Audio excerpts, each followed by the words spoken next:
Samahan niyo po ako ngayon sa Titus chapter 1 verse 5 para sa ating pag-aaral ng salita ng Panginoon.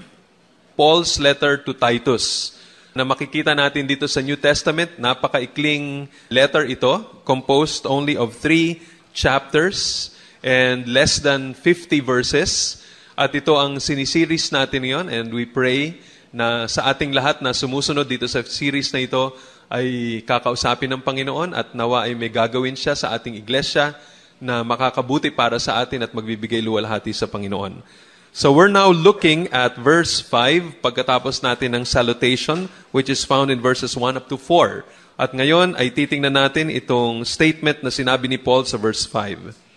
This is why I left you in Crete, so that you might put what remained into order, and appoint elders in every town as I directed you. Ang title po sa ating pag-aaral ngayon ay ito, The Institution That Needs Priority Fixing. Ulitin ko, The Institution That Needs Priority Fixing. Ano sa ating society ang nangangailangan ng priority sa pag-aayos? Maraming mga problema ang society natin. Merong economic problem, political problem, peace and order concerns, health concerns, deterioration ng education, at marami pang iba. Mga institutions natin, alin dito sa mga ito ang kailangang unahin nating ayusin? Ang gobyerno, ang mga paaralan, ang mga ospital, ang mga correctional institutions, or ang pamilya, the basic unit of society? Ang sagot ay depende kung sino ang ating kakausapin o tatanungin. But what does the Bible say needs priority fixing? Ano dapat ang unahin na ayusin dito sa iba't ibang mga bagay na ito ayon sa salita ng Diyos? What does God give priority attention to? Ang sagot po sa mga katanungang yon ay ito, ang iglesia. So bawat aspeto nitong gobyerno to, talk about the judiciary, talk about the executive branch of government, talk about the legislative branch, talk about DSWD, talk about DepEd, talk about all of these branches or all of these departments in our government. Lahat yan, in a sense, kung i-apply natin dito sa sinasabi ni Pablo, they are corrupt. Kahit na sa hospital ka pumunta, may corruption na mababalitaan natin doon. Business sectors, lalo ng maraming mga corruption na makikita natin. So now the question is, ano ayon kay Pablo ang dapat ayusin? Ano ayon kay Pablo ang dapat bigyan ng priority? Paul, as God's ambassador and as a representative of the Lord Jesus Christ, anong kanyang inuna sa kanyang isipan? Ano ang kanyang binilin sa kanyang apostolic representative na dapat asikasuhin dun sa society? Well, his priority was not to change government. It was not to set up schools. It was not even to fix the basic unit of society, which is the family. Paul's priority was to fix the church. Yun ang kanyang priority. And this is what we see hinted in Titus chapter 1 verse 5, which is Paul's transitional statement to the body of his letter after the salutation. Yan ang kanyang priority. Yun ang dahilan kung bakit binigyan niya ng assignment si Titus upang ayusin ang iglesia, ayusin ang organization sa iglesia, bigyan ng maayos na leadership ang iglesia, turuan ang mga members ng iglesia na lumakad na naaayon sa salita ng Panginoon. Yon ang kanyang gustong unang tutukan.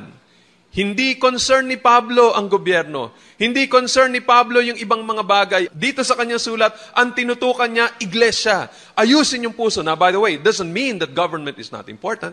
It doesn't mean na hindi importanteng ayusin natin ang educational system natin. It doesn't mean na hindi natin ayusin ang anumang corrupt na ating bansa. Hindi iyon ang ibig sabihin. But our point is, kung bibigyan natin ng priority, ano ang pinaka-bibigyan natin dapat ng atensyon? Sa mata ng Panginoon Diyos, dapat ay unahin, bigyan ng priority, ay ang iglesia. Pero tingnan muna natin itong sinasabi ni Pablo rito sa transitional statement niya sa Titus chapter 1 verse 5. Now, ano ba ang context nito? No? Itong pinag-aaralan natin ngayon, itong verse 5, comes after his salutation in verses 1 up to 4. Itong salutation niya, as we've learned before, is a section that contains the author, the recipient, and the greeting. So dito natin makikita sa pag-aaral natin dati in verses 1 to 4 kung sino sumulat nitong letter na to, sinong kanyang sinulatan, ano yung kanyang pagbati at na-discover natin dati. At this is more than just a greeting. Hindi lang ito yung ordinaryong pagbati na tulad ng kadalasang ginagamit ng mga tao, typical greetings like shalom or peace be with you, and walang malalim na ibig sabihin many times. Pero kay Pablo, nung sinabi niyang, grace and peace from God the Father and Christ Jesus our Savior, nung sinabi niya yun, ang lalim at ang lawak ng pinanggagalingan niya. Nasa isipan niya ay itong unmerited favor ng Panginoon para kay Titus at yung kapayapaan ng Panginoong Diyos, kapayapaan ng konsyensya, yung panibagong discovery ng feeling ng kapayapaan with God, ang nais ni Pablo na ma-experience ni Titus. Now, pagkatapos niyang ibigay yung kanyang salutation na yon, he comes now to a transitional statement bago niya ibigay yung talagang isa sa mga pinaka-importanting gusto niyang tutukan dito sa letter na ito. So now, we are going to look at this transitional statement. Now, ang gagawin ko, I'll do a running commentary on this verse and then later close with a very important application. Okay, so very quickly, verse 5. Tingnan ninyo yung mga unang salitang sinabi ni Pablo rito. Sabi niya, this is why I left you in Crete. Etong clause na ito ay nagpapakita sa atin that Paul himself had been in Crete. Nandun din siya, bumisita rin siya doon. Makikita natin doon as he ministered to the people there, and perhaps he already started doing these things na sinasabi niyang ipagpatuloy ni Titus. But the thing is, hindi niya nakumpleto yung kanyang gustong gawin doon. Since this incident is not mentioned in the book of Acts, ayon sa mga Bible teachers, na ang bisita ni Pablo dito sa island na ito ng Crete occurred after his first imprisonment in Rome. At mukhang hindi masyadong nagtagal si Pablo dito sa island of Crete. Meron na siyang mga sinimulang trabaho doon na, as I mentioned a while ago, ito yung mga ipinapasa niya kay Titus.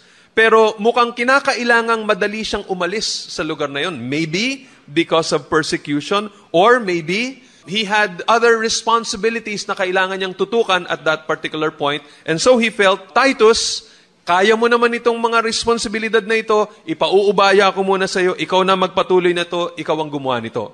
But the assignment that the Apostle Paul gave Titus was a temporary one. Hindi intention ni Pablo na permanenteng magstay si Titus dito sa island of Crete.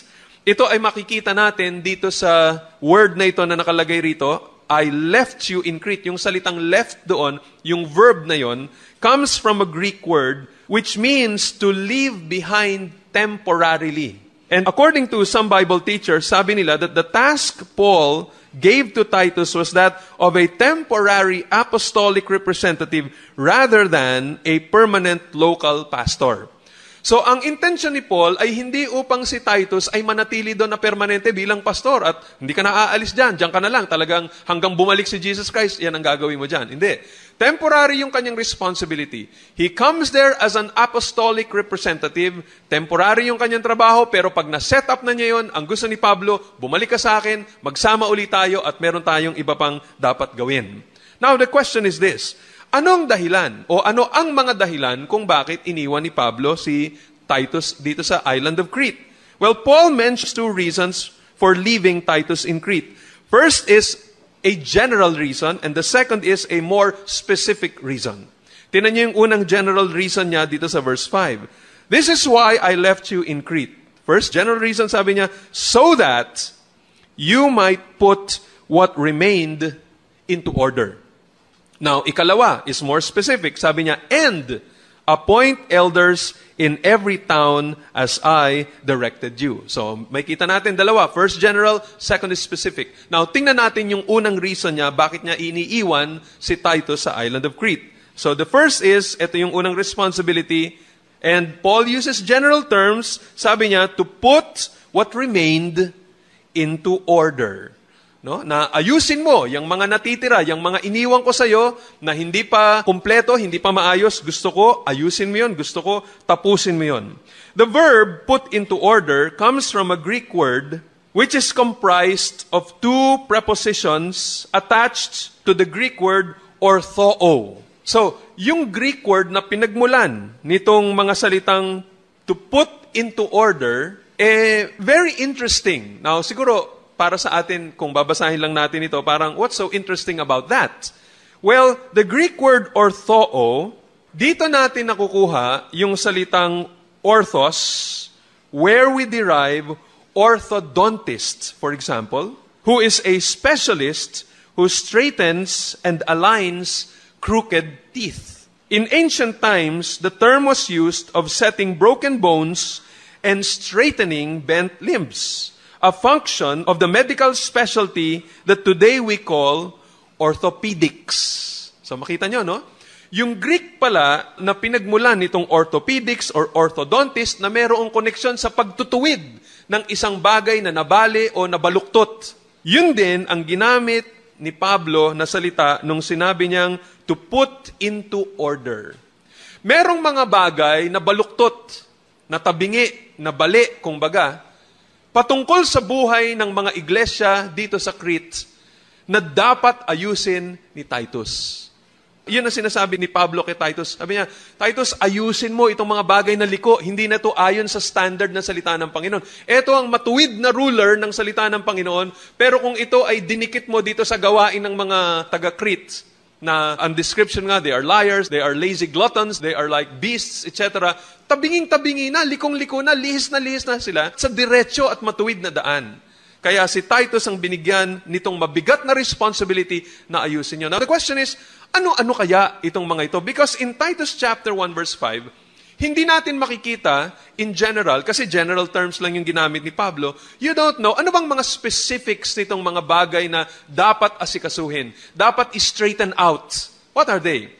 Well, you will have to read the whole letter of Paul to Titus to be able to find out kung ano-ano itong mga dapat ituwid. At ito makikita natin.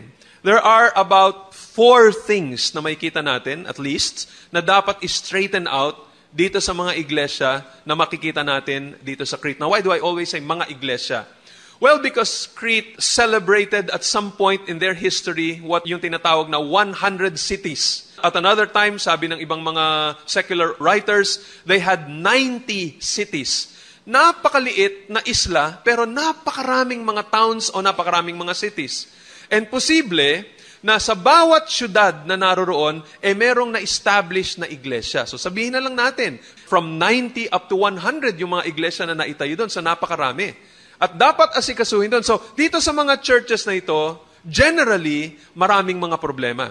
There were some things na naayos na ni Paul, but still, generally, perhaps, majority pa rin ng mga problema doon, hindi pa naaayos. And maybe, again, because of persecution or because of other priorities na gustong asikasuhin ni Pablo, kinakailangan iwan na niya sa kanyang representative yung pag-asikaso ng mga problema doon. And so the question now is, what are the things that need to be straightened out dito sa churches in Crete? Well, una, isang problemang dapat ma-address doon, sinimulan ng ayusin ni Pablo pero hindi na kompleto, is the unchallenged false teachers. You find that, for example, in chapter 1 and verses 10 and 11. Sabi ni Paul, "For there are many who are insubordinate, empty talkers and deceivers, especially those of the circumcision party. They must be silenced, since they are upsetting whole families by teaching for shameful gain what they ought not to teach." So dito natin makikita, false teachers ang isa sa mga problema doon. Titus chapter 1 verse 16 adds, sabi, "They profess to know God, but they deny Him by their works. They are detestable, disobedient, unfit for any good work." Dagdag pa niya sa Titus chapter 3 verse 10 and verse 11, and I believe this is another description of these false teachers. Sabi niya, "As for a person who stirs up division, after warning him once and then twice, have nothing more to do with him. Knowing that such a person is warped and sinful, he is self-condemned." So dito pinapakita na isa yan sa mga major problems ng churches in Crete. Merong mga tao na nagke-claim na alam nila yung Biblia, alam nila yung law of Moses, and they're trying to influence the churches to think that salvation is not by grace alone, by faith alone, in Christ alone. Kinakailangan lahat nitong mga rituals, kailangan na nakalagay sa Old Testament, kailangan they must be circumcised. Yan yung mga bagay na tinuturo nitong mga false teachers na to. Nagtuturo pa sila ng iba't iba pang mga false doctrine that cause controversy and division in the church. Ayan ang problema dito na isa. And so, that's one of the things that need to be straightened out. Titus, sabi ni Paul, kailangan ayusin mo yun, i-rebuke mo sila, i-correct mo sila, i-silence mo itong mga false teachers na ito.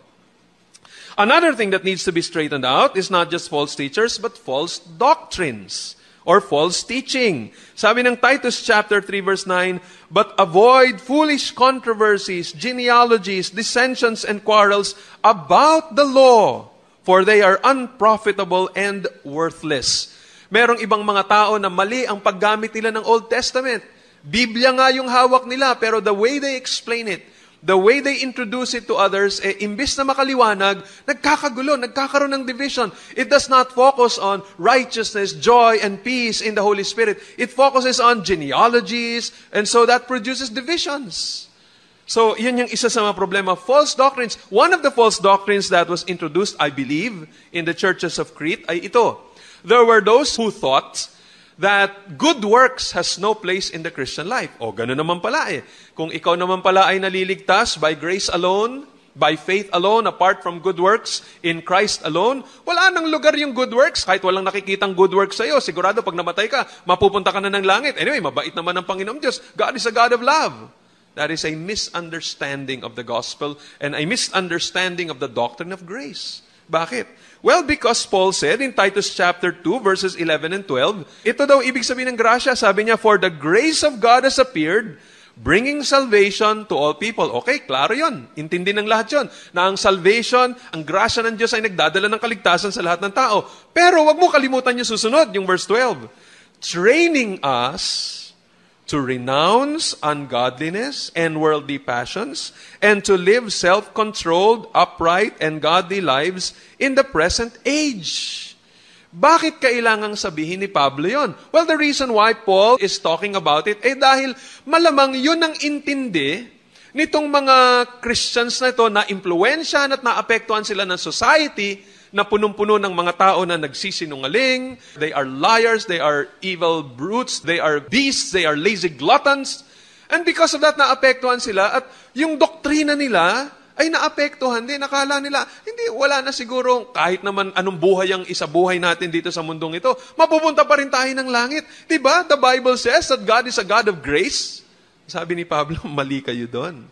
Tayo ay binigyan ng Panginoon Diyos ng grasya at ng ebanghelyo, totoo, para maligtas, pero pag ikaw ay ligtas na, apart from good works, you will produce good works. Tingnan ninyo, no? Ulitin ko. Para ikaw ay maligtas, hindi mo kailangan ng good works. All you need to do is to put your trust in the good work that Jesus Christ did for you. Yung kanyang pagkamatay sa Kalbaryo, yun ang good work na dapat mong pagkatiwalaan para ikaw ay maligtas. By the way, I remember I was talking to one person. I was asking her, sabi ko, what do you understand regarding salvation? Tapos biglang ang sabi niya, para mapunta siya ng langit, kailangan magpakabait siya, sundin niya kung ano sinasabi ng Bible about doing good works, laging mag-pray and attend church regularly, etc. And she thought that she was giving me the right answers. She thought that because she was reading the Bible and attending a Christian church regularly, mapupunta siya ng langit. At kung sa isang taong hindi alam kung ano sinasabi ng Biblia, kung paano maligtas, siguro mag-a-agree sa kanya. Pero tanong ko dito sa kanya ay ganito, nasan na si Jesus Christ sa lahat nun? You see, that is what some people are doing. Hindi nila naiintindihan that salvation is by grace alone, by faith alone, in Christ alone. It's apart from good works. Kung ikaw ay namatay at kumatok sa pintuan ng langit at tinanong ng Panginoon Diyos, bakit kita papapasukin dito sa aking kaharian? Sabi ng Diyos, huwag mong sasabihin, Lord, kasi lagi ako nagsisimba, lagi ako nagpe-pray, lagi ako nagbabasa ng Bible, uma-attend ako ng ganito, na ni-require sa amin ng school, pinag-aral ko yung anak ko sa ganito, nagsakripisyo ko, etc. And you're giving a litany of all of your good works without even mentioning or even highlighting about what Christ has done for you. What are you doing? You are insulting God who gave His one and only Son to die for your sins. If you want to go to heaven, you need to put your trust in Christ. Kailangan magtiwala ka sa Kanya. But, please, take note of this. Kung ikaw ay ligtas na, yes, you are not saved by good works, not by your own efforts, but simply by trusting in Christ. If you are genuinely saved, you will do good works. Yun naman ngayon na naging problema ng ibang mananampalataya. They strongly emphasize salvation by grace. Pero nawala naman yung good works sa kanilang buhay. They would not care kung sila ay naging stumbling block na sa ibang mga tao, kung sila ay may mga ginagawa na talagang kinasusuklaman na silang ibang tao, sabihin nila, basta ako, wala akong pakialam, alam ko, papunta ako ng langit, there is therefore now no condemnation for those who are in Christ Jesus, there is nothing that can separate me from the love of God, etc., etc. Ang taong tunay na ligtas, ang taong may tunay na appreciation sa ginawa ng Panginoon Diyos sa kanya, will not continue to live in sin. And so, yan ang pangalawang bagay na makikita nating naging problema nitong mga churches sa Crete.